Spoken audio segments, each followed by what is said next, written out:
I'm sure that many of you have heard the saying, when guns are outlawed, only outlaws will have guns. Now, this saying has become somewhat of a cliche, but it does hold some truth.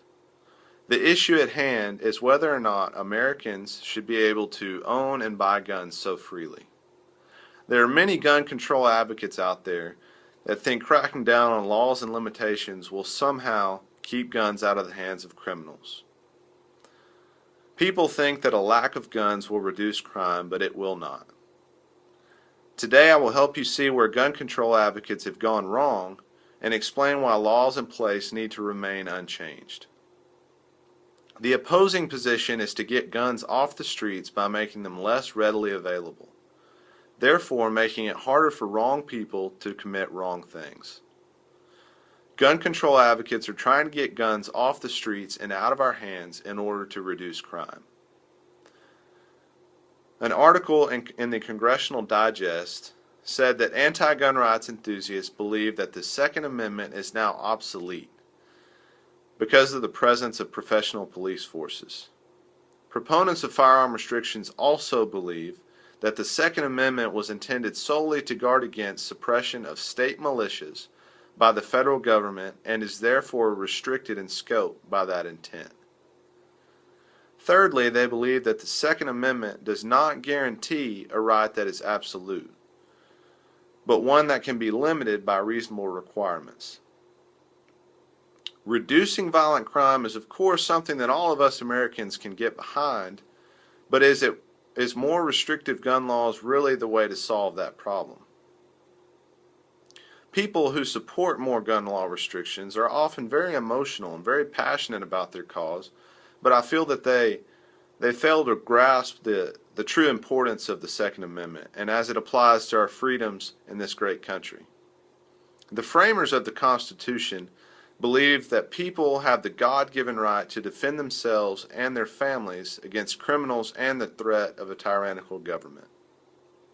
Restriction of gun laws has never proven to result in a safer environment. Contrary to what gun rights opponents would have us believe, the evidence shows us that the hands of law-abiding citizens are a strong deterrent to violent crime.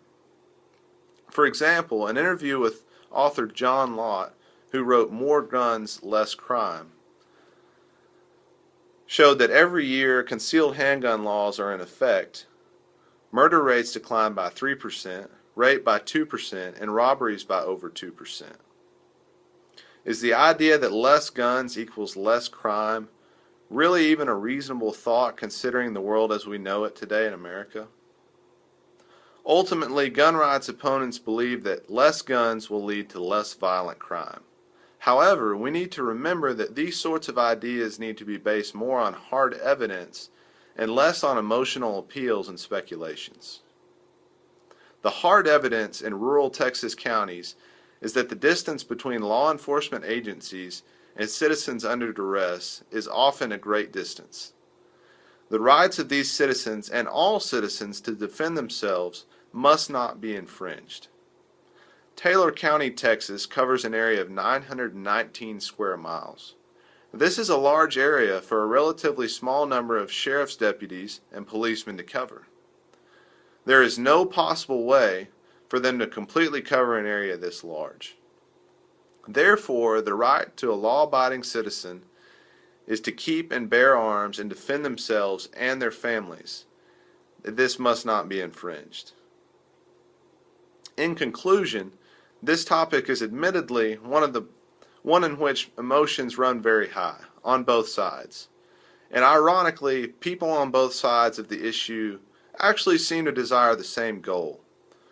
That is a less violent crime rate and safety for them and the general public and their families. However, they passionately disagree on the best means to reach this lofty goal.